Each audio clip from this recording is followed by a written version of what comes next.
The Adventure of the Three Students. In the year 1895, owing to a chain of events which it is unnecessary for me to recount here, Sherlock Holmes and I found ourselves spending several weeks in one of our greatest university towns. It was during those days that the small yet instructive adventure which I am about to relate came upon us. It is obvious that any particulars which might enable my readers to identify the college, or, indeed, the culprit, would be both needless and humiliating. To allow so bitter a scandal to be forgotten may well be the most reasonable course. Yet, provided that proper care is taken to preserve anonymity, it may be of value to set down this case, for it is one which reveals certain admirable qualities in my friend Holmes. I therefore wish to state at the outset that I shall take especial pains to omit every detail which might offer the slightest clue to the scene of these events or to the identity of those concerned. At that time, we had taken one of the furnished apartments near the library.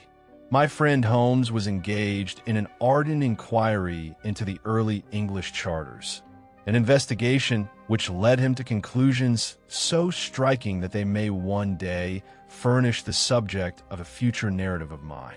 It was upon one evening of those days that our acquaintance, Mr. Hilton Soames, called upon us. He was a lecturer and tutor at St. Luke's College. A tall, thin, nervous man, quick of temper and excitable by nature, his manner was always brisk. But on that particular evening his agitation was so extreme that it was plain some very unusual occurrence had disturbed him. "I trust, Mr. Holmes, that you will spare me a few hours of your precious time," said he. "A most deplorable incident has taken place at St. Luke's College. How fortunate it is that you are in our town at present, for otherwise I know not what I should have done. I am exceedingly busy at the moment, and I do not wish to have my attention diverted." Holmes answered, "You would do far better to apply to the police." No, sir, impossible. Once the police are set in motion, we could never stop them again. And in this affair, for the honor of the college, we must prevent any scandal from breaking out. It is not merely because of your remarkable powers, but also because of your discretion, that you are the only man who can help me. I implore you, Mr.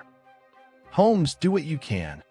Ever since leaving the familiar surroundings of Baker Street, Holmes had been in no very cheerful humor. Deprived of his notebooks, his chemical appliances, and that disorder which made him feel at home, he was never wholly at ease. As our visitor poured out his story with vehement gestures and an almost feverish rapidity, Holmes contented himself with a shrug of reluctant acquiescence.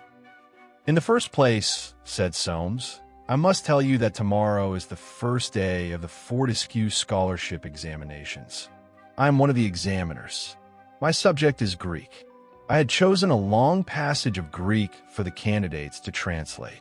It is to be printed and supplied to them, and if any one of them were to obtain a sight of the paper beforehand, he would have an enormous advantage over the others. That is why we take extraordinary precautions in the custody of the proofs. This afternoon, about 3 o'clock, the printer sent in the proofs. As a question, I had selected half a chapter from Thucydides.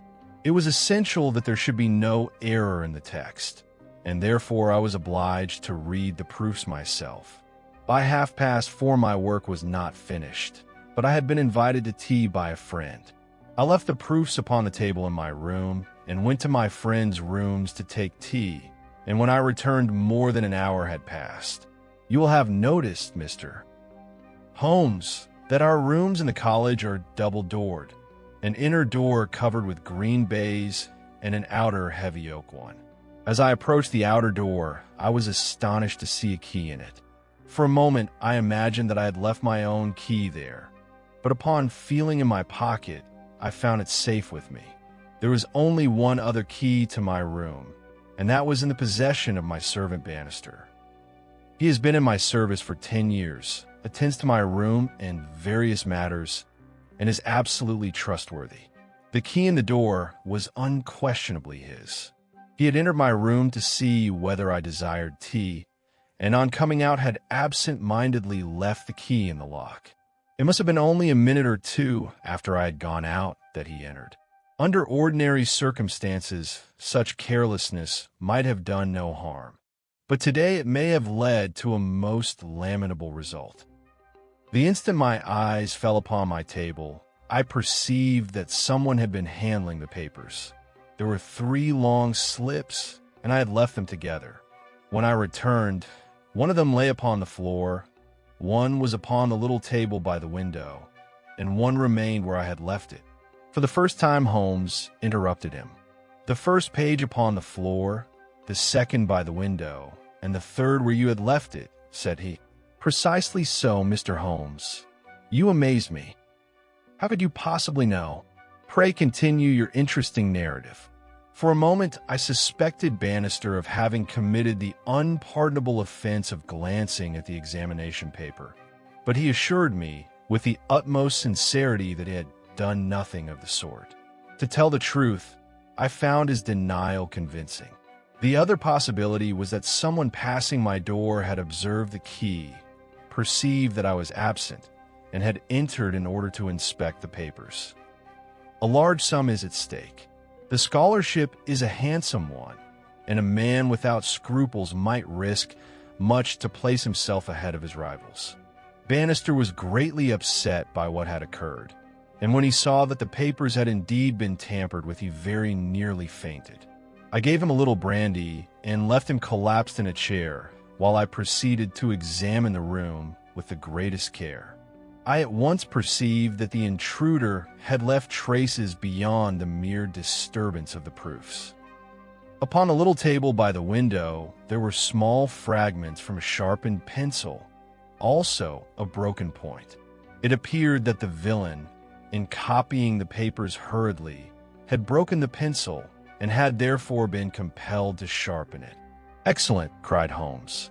As he became absorbed in the case, his spirits began to revive. "You have indeed been fortunate. That is not all. I have a fine new writing table, covered in red leather. Bannister and I can both swear that its surface had been spotless. Now there is a cut upon it, 7 or 8 centimeters long. It is no mere scratch, but an actual cut. Nor is that all. Upon the table, I found a small ball of black putty or clay. It bore little specks like sawdust upon it. I am convinced that all these traces were left by the man who handled the papers. There is no footprint or anything of the sort to indicate who he might be. I was almost beside myself when I remembered that you were in town, and I ran straight here. Pray help me, Mr. Holmes. You're my only hope. You see the dreadful dilemma in which I stand. I must discover the man, or else we shall have to postpone the examination until fresh papers can be prepared. If we postpone it, we must offer an explanation, and that would mean a scandal, a disgrace to the college, and an injury to the reputation of the university. This matter must be settled quietly and without a whisper." As he rose and put on his overcoat, Holmes said, "I shall be happy to look into the matter and to advise you. It is by no means a commonplace case. After the proofs arrived, did anyone enter your room?" "Yes, a young Indian student named Dullet Rass, who lives upon the same staircase, came to ask me certain details concerning the examination." "Did you admit him?" "Yes." "Were the proofs upon your table?" "I'm sure they were rolled together, but anyone seeing them might have recognized them as proofs. Might he not?" "Possibly." "There was no one else in the room?"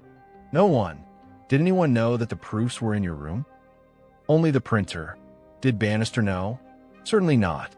"No one knew. Where is Bannister now?" "The poor fellow was quite overcome. I left him collapsed in a chair, for I was compelled to come to you at once." "Did you leave your door open?" "No. First I put the papers away in a locked place. Then, if the Indian student did not realize that the roll consisted of proof sheets, the man who entered your room must have done so without knowing what he would find. That is my opinion also. A curious smile played over Holmes's features. "Very good," said he. "Let's have a look at the scene. This is not a case for you, Watson. Mental, not physical. Still, if you wish, you may come." "Yes, Mr. Soames, we are at your service." Our client's rooms were long and low, and the barred window looked out upon the lichen-colored court of the ancient college.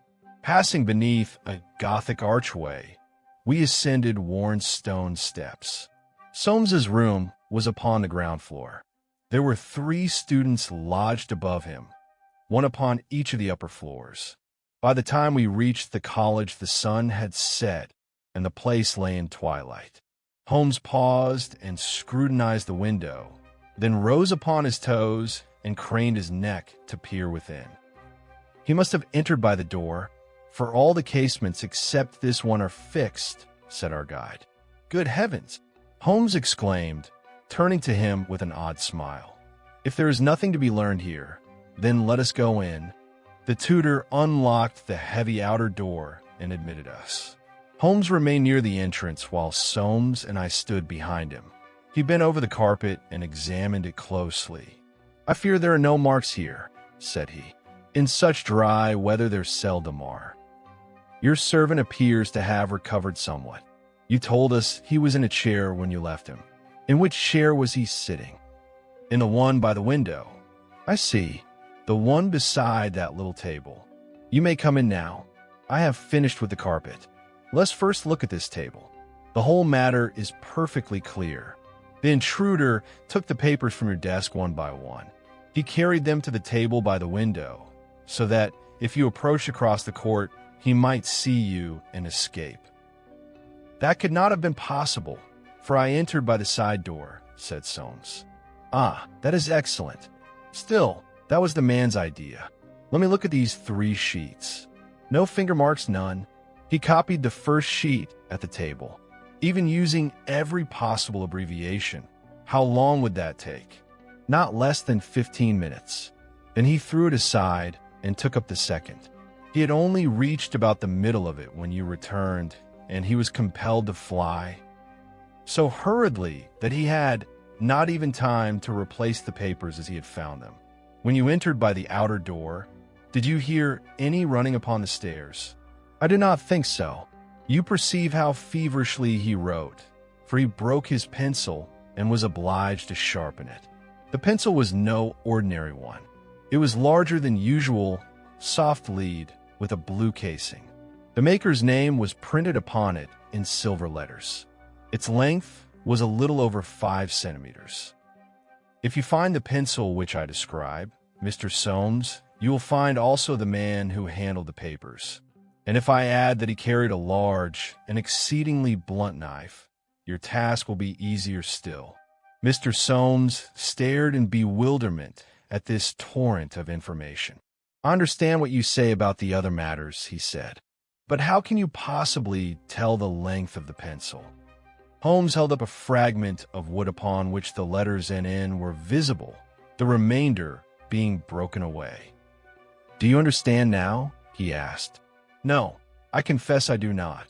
I have done you an injustice, Watson. There are others like you.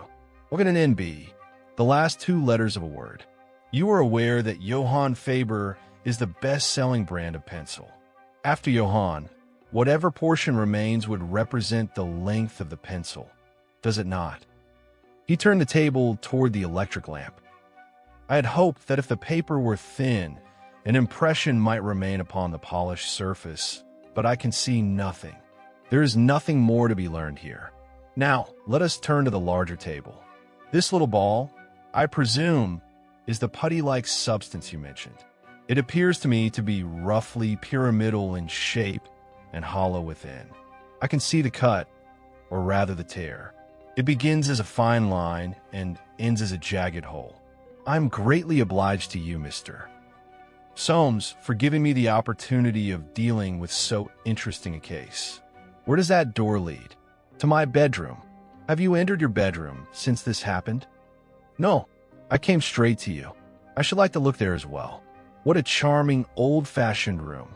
I would be obliged if you would wait outside while I examine the floor." No, I can see nothing. And what of this curtain? You hang your clothes behind it. If a man wished to conceal himself in this room, there is nowhere else he could go, for the bed is very low and the wardrobe too narrow. There is no one there, I suppose. As he drew the curtain aside, I could see from Holmes's alert and watchful manner that he was prepared for some sudden emergency. But when the curtain was opened, there was nothing revealed save 3 or 4 suits of clothes hanging in a row. Holmes suddenly wheeled round and stooped toward the floor. "Hallo, what is this?" he cried. It was a small black pyramid of a putty-like substance, exactly like the one upon the table in the study. He laid it upon his palm and held it up to the electric lamp, examining it with the closest attention. "It would appear, Mr. Soames, that your visitor has left traces not only in your sitting room, but in your bedroom also. What could he have been doing here? To my mind, the matter is sufficiently clear. When you returned, he did not observe you until you were actually at the door. In that case, what could he do? He must seize whatever might betray him and conceal himself in your bedroom. There was no other course open to him. Good heavens! Do you mean to say that while Bannister and I were talking, the fellow was actually a prisoner in the next room?" "So it would seem. It might very well have happened otherwise, Mr. Holmes. Have you noticed the window of my bedroom? It is leaded, barred, and divided into 3 separate panes. 2 are fixed and 1 is movable. The movable one is wide enough for a man to pass through." "Exactly. From the court, it can scarcely be seen. The man may have entered by that window, left his traces in the bedroom as he passed through, and finally escaped by the open door." Holmes shook his head impatiently from side to side. "Let us be practical," said he. "You told us that 3 students use this staircase and are constantly passing your door, did you not?" "Yes, that is so. All 3 are candidates in tomorrow's examination?"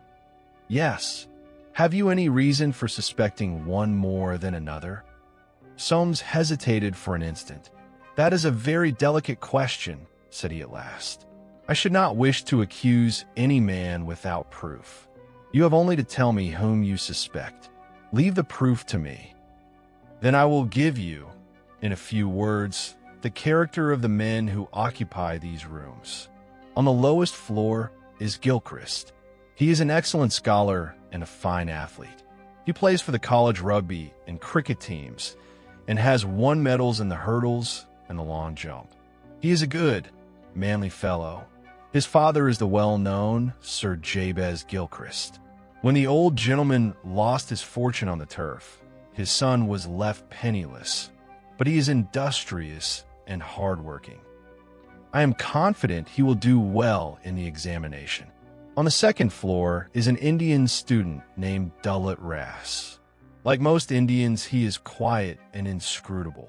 His work is good, but his Greek is weak. He is orderly and methodical. On the top floor is Miles McLaren. When he chooses, he can do exceedingly well. He is one of the cleverest men in the university, but he is idle and undisciplined.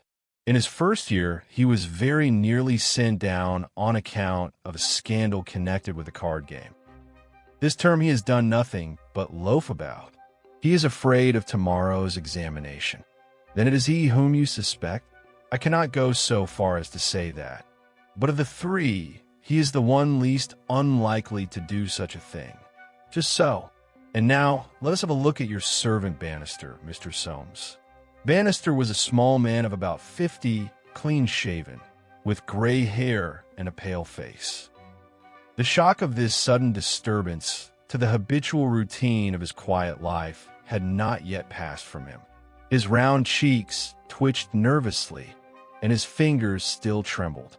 "We are investigating this unfortunate affair," said Mr. Soames. "Understand, sir. It appears that you left your key in the door," said Holmes. "Yes, sir. Is it not a singular thing that you should do so at the very time when the examination papers were in the room?" "It was a great misfortune, sir, but I have done the same thing many times before." "At what time did you enter the room?" About 4:30, sir, while Mr. Soames was at tea. How long did you remain? I left the instant I saw that Mr. Soames was not in the room. Did you look at the papers upon the table?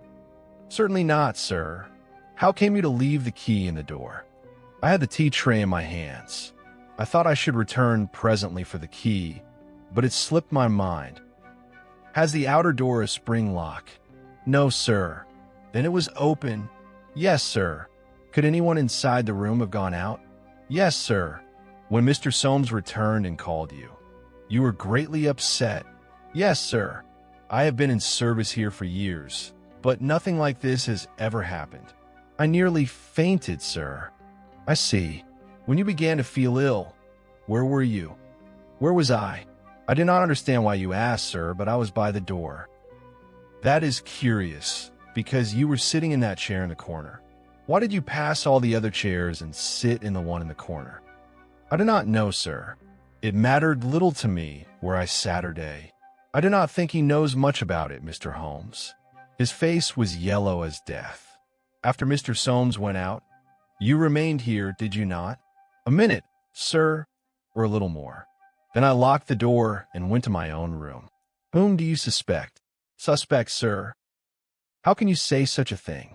I could not believe that any gentleman in this university would be capable of such an act. I cannot say that any man would stoop to it. Thank you. That will do, said Holmes. Oh, one other thing. You did not mention to the 3 gentlemen whose rooms you attend that anything was amiss, did you? No, sir, not a word. Did you see any of them? No, sir. Very good. Now, perhaps we may take a short walk in the court, Mr. Soames. By the time we stepped out into the quadrangle, the darkness had almost wholly fallen. Above us, 3 small yellow squares shone out in the gloom. Holmes lifted his head and glanced upward. The 3 birds are in their nests, said he. Hallo, what is this? One of them is very restless. The dark figure moving behind the curtain was that of the Indian student. He was pacing swiftly to and fro within his room. I should like to see all 3 of them, said Holmes. Is that possible? There is no difficulty, Soames answered. These are among the oldest rooms in the college, and it is by no means unusual for visitors to be admitted to see them. Come with me. I will show you the way. Let our names not be mentioned, if you please, said Holmes, as we knocked at Gilchrist's door. A tall, slender youth with fair hair opened it. When he learned our purpose, he invited us within. The room contained several genuinely curious examples of medieval architecture. Holmes was so struck by one of them that he insisted upon sketching it in his notebook. And in doing so, he broke his pencil, begged the use of our host's pencil, and finally asked for a knife with which to sharpen his own. The same strange little misfortune befell him in the Indian's room. Our small, silent, hook-nosed host did not fail, meanwhile, to watch Holmes with suspicious eyes. When this small architectural study was concluded, he seemed truly relieved. In neither of these visits had I observed anything to suggest that Holmes had found the clue he sought. On the 3rd floor, we were no more successful. Not only was the outer door not opened, but a torrent of hearty curses came from within. I don't care who you are. Go to the devil, roared an angry voice. I've an examination tomorrow, and I can't be bothered with anyone tonight. Our guide's face flushed crimson with anger. Rude, said he as we descended the stairs. He did not know that it was I at the door, but in any case, it was grossly unmannerly. Under the circumstances, it is a very suspicious proceeding. Holmes's reply was curious. Can you tell me his exact height? I cannot say precisely, Mr. Holmes. But he is taller than the Indian and shorter than Gilchrist. About 5'6", perhaps. That is of the greatest importance, said Holmes. And now we will take our leave, Mr. Soames. Good night to you. Our guide cried out, half in despair and half in astonishment. Good heavens! Are you going to leave me in this condition, Mr. Holmes? Surely you do not fully realize the situation. The examination is tomorrow, and I must do something tonight. If the papers have been stolen, I cannot allow the examination to proceed. We must clear the matter up. For the present, do nothing. I will call early tomorrow morning to discuss it. Then I shall probably be able to tell you what you must do. Until then, change nothing. Let everything go on as arranged. Very well, Mr. Holmes. Be easy in your mind. A way will be found. I shall take these fragments of black clay and the pencil splinters with me. Good evening. As we passed once more into the dark quadrangle, we looked up again at the windows. The Indian was still pacing to and fro. Of the others, there was no sign. When we reached the main road, Holmes asked, "Well, Watson, what do you think of it? It has something of the air of a little game. Find the P and win the prize, eh? We have 3 men before us, and it is certain that the culprit is one of them. Choose, then. Who is he? The foul-mouthed fellow on the top floor. His character is the worst. And yet the Indian is sly enough. Why does he pace his room so restlessly? There is nothing in that. Many men do the same while committing things to memory. And yet his eyes were strange. If you were preparing for an important examination tomorrow, and every minute were precious, and a party of strangers entered your room, your eyes would be strange also. I see nothing in that. There was nothing wrong with their pencils or their knives. But there is one man who surprises me exceedingly." "Which man?" "Bannister, Soames's servant. What part does he play in this little drama? He seemed to me a perfectly honest fellow. It seems so to me as well. And that is precisely where the difficulty lies. Why should so honest a man? However, there's a large stationer's shop over there. We shall begin our inquiry from that point. There were only 4 stationers in the town. Holmes went to each in turn, displayed the splinters of the pencil, and offered extravagant prices. They all declared that they had no such pencil in stock, and that, since it was of an unusual size, they could procure it only by special order. My friend was in no way cast down by this failure, but merely shrugged his shoulders with a half-humorous resignation. "Well, my dear Watson, our one decisive clue has proved of no service to us. Yet I am confident that I can solve the case without it. Dear me, it is close upon 9 o'clock. Our landlady spoke of peas at 7:30 or some such hour. With your tobacco and your irregular habits of eating, you will soon receive notice to quit, and I fear that I shall be dragged down with you. But we cannot leave this affair of the nervous tutor, the careless servant, and the 3 students unsolved." Holmes made no further allusion to the matter that night. Yet after our late supper he sat sunk in thought, staring vacantly before him. At 8 o'clock in the morning, just as I had completed my preparations, he entered my room. "Come, Watson," said he. "We must go to St. Luke's College. Can you do without breakfast?" "Certainly. Soames will be writhing until I give him something definite. Have you any good news for him?" "I think so. Have you reached a conclusion?" "Yes, my friend. I believe I have unraveled the mystery." "But what evidence have you found?" "I did not rise at 6 o'clock for nothing. After 2 hours of hard work and a walk of not less than 5 miles, I have obtained something tangible. Look at this." He opened his hand, and there lay upon his palm 3 little black pyramids of clay. By Jove, yesterday there were only 2 of them.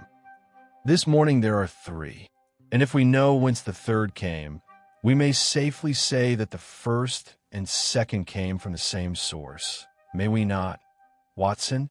Come, let us ease our friend Soames of his misery." When we entered his rooms, the unfortunate tutor was indeed in a pitiable condition. In a few hours the examination would begin, and he was torn between the dreadful alternatives of making the matter public or allowing the thief to compete for the valuable scholarship. He was so distracted that he could not keep still, and he welcomed Holmes with outstretched arms. "Thank heaven you have come. I feared in my despair that you would abandon the case. What am I to do? Shall we hold the examination? Yes, by all means you must hold it. But the villain, he will not be there. Do you know who he is? I think I do. If we are to avoid publicity, we must undertake certain duties ourselves. Let us hold, as it were, a private court-martial. Pray take this chair, Mr. Soames. Watson, you will sit there. I shall occupy the middle chair. Our disposition may perhaps strike terror into the heart of the guilty. Will you ring the bell, please? In a few moments, Bannister entered. But the judicial atmosphere of the room startled him, and he stopped short as though he had received a blow. Close the door, if you please, said Holmes. Now, Bannister, will you tell us what actually occurred yesterday? The man had turned deadly white. I have told you everything, sir. Is there nothing that you would add? No, sir. Then I will help you with a suggestion. When you sat down in that chair yesterday, was it with the intention of concealing something which might have revealed who had entered the room? Bannister's face had the look of a man who sees a ghost. No, sir, certainly not. I merely put it forward as a suggestion, said Holmes, with the utmost calmness. I confess that I am not in a position to prove it, but it is almost certain that the moment Mr. Soames turned his back, you released the person who was concealed in the bedroom. Bannister moistened his dry lips. There was no one there, sir. Too bad, Bannister. You may have spoken truth up to this point, but now I know that you lie. There was something of sullen rebellion in the man's heavy features. There was no one there, sir. Come, Bannister. No, sir, there was no one. Then you can give us no further help. Do not leave the room, if you please. Stand there by the bedroom door. Now, Soames, may I ask you to send for Mr. Gilchrist? Tell him to come down at once. In a short time, the tutor returned, accompanied by his pupil. He was a tall, well-built, active young man, lithe and athletic. His face was handsome, his walk vigorous and elastic. His anxious eyes swept over the three of us, and then fixed themselves with sudden dread upon Bannister in the corner. Close the door, if you please, said Holmes.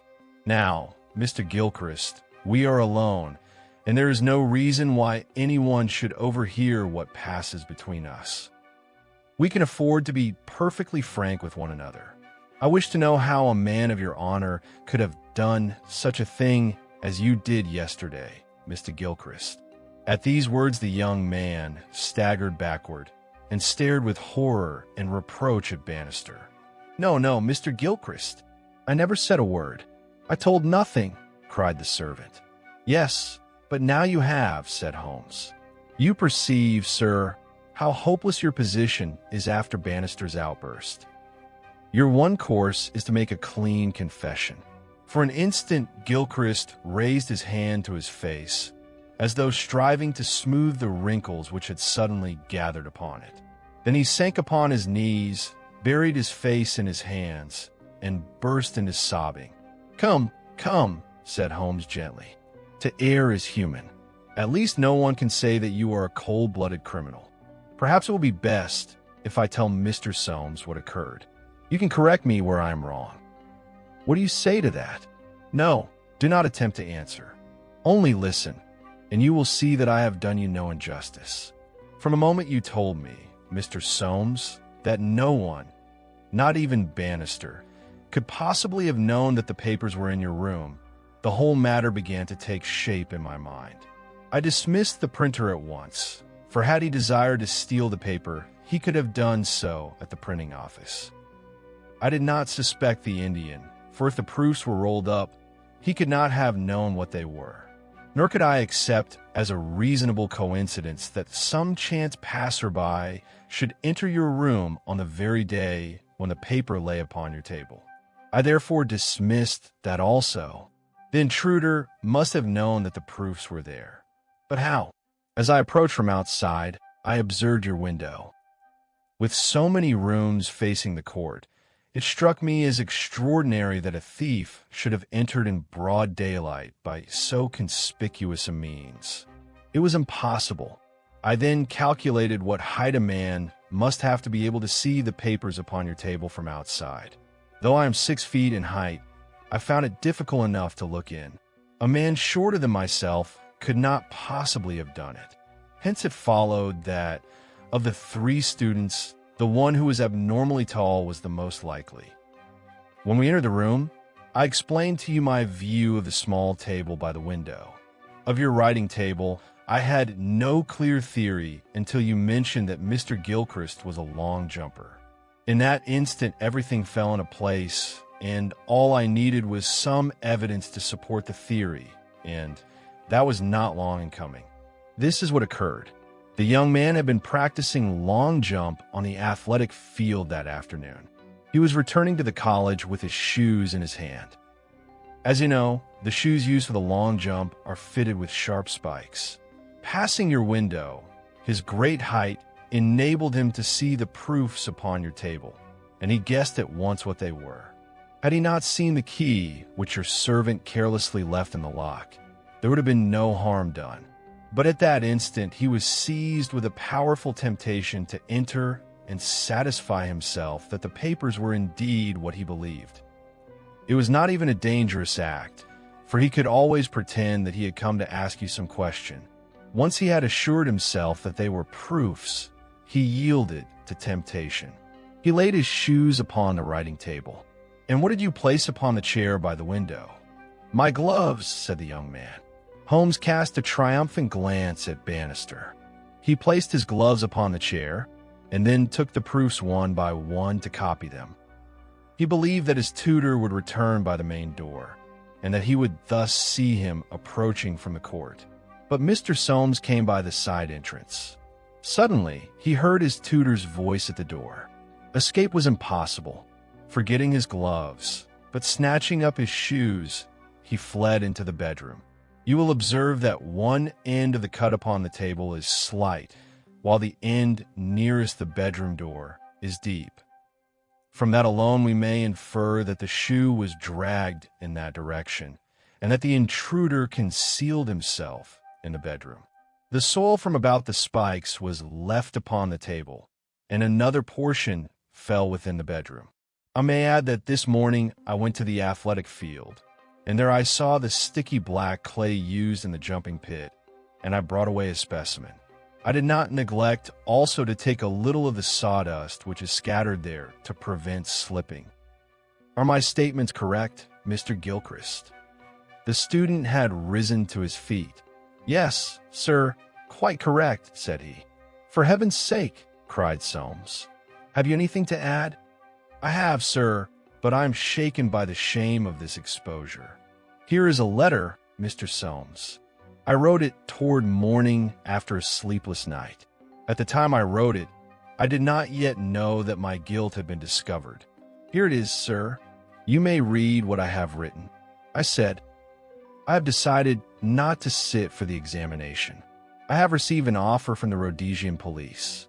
I leave at once for South Africa. I'm truly glad that you have resolved not to profit by this unfair advantage," said Soames. "But why did you change your mind?" Gilchrist pointed to Bannister. "This man showed me the right course." "Indeed, Bannister," said Holmes. "Since you locked the door after you left, it is clear that Mr. Gilchrist could only have been released by you." "That is obvious. He could not have escaped by the window.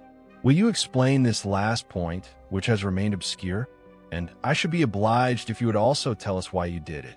If you had known me, you would have understood that the answer is very simple," said Bannister. "But however clever you may be, sir, you could not know that. I was once steward to Sir Jabez Gilchrist, the father of this young gentleman. When he was ruined, I took service here as a servant. But I never forgot my old master in his misfortune. While I have worked here, I have done what I could to watch over his son for the sake of old days. Yesterday, when you called me in such haste, the first thing I saw in the room was Mr. Gilchrist's gloves upon the chair. I knew those gloves well, and I knew what they meant. If Mr. Soames had seen them, all would have been lost.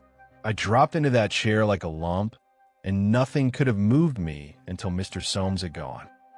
Then my poor young master, whom I once rocked upon my knee, came out and confessed everything to me. Could I do anything but save him? Would it not be natural that I should give him the advice his father would have given, had he lived, that it was wrong to profit by such an advantage? Can you blame me for what I did, sir? Holmes sprang to his feet. No, I cannot blame you, said he warmly. And now, Soames, I think we have settled your little affair. We must be off, for our breakfast awaits us at home. Come, Watson. As for you, sir, I am convinced that a bright future lies before you in Rhodesia. You have done wrong once, but we shall see how high you may yet rise.